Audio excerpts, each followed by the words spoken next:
I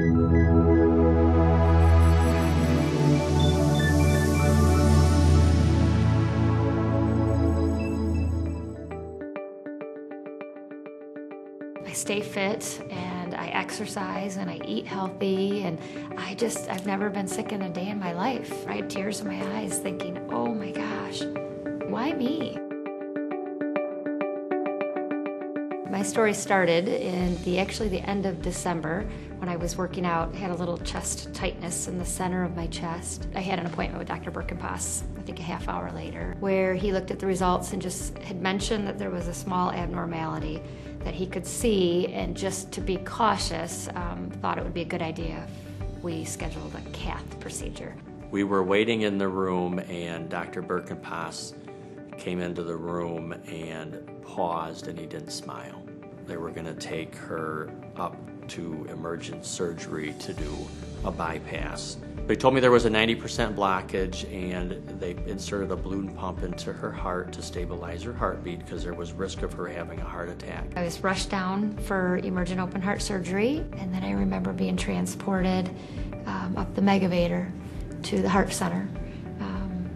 And looking down, and I had a big heart pillow that I was kind of holding tight against my chest. She was still intubated, she couldn't talk, but just to be able to hold her hand and have her hold my hand and have her look at me and just think, she's okay.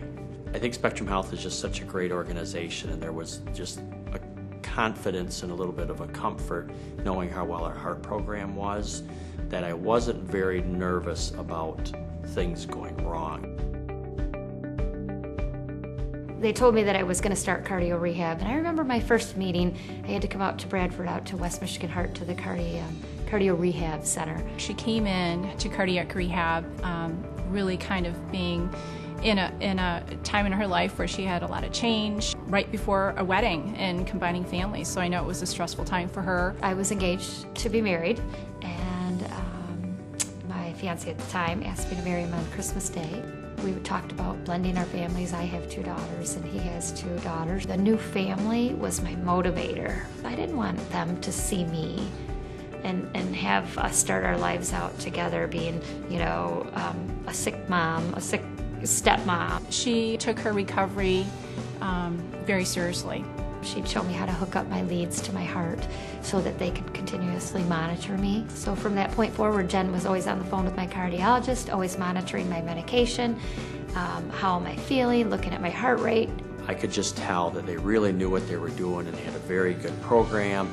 The care that they centered not only around me, but my family as well, was phenomenal. The cardiologist, the cardiothoracic surgeon, the follow-up care with all of the PAs and the nursing staff when they would change, knowing that my care was continuously being monitored. These people felt like lifelong friends, and the friendship that we built just comforted me so much. I mean, they're just such caring people. They provide the best care and support to everyone, not just me, everyone. I mean, those folks didn't know who I was. I mean, I'm just another patient for them, but they really went above and beyond to take great care.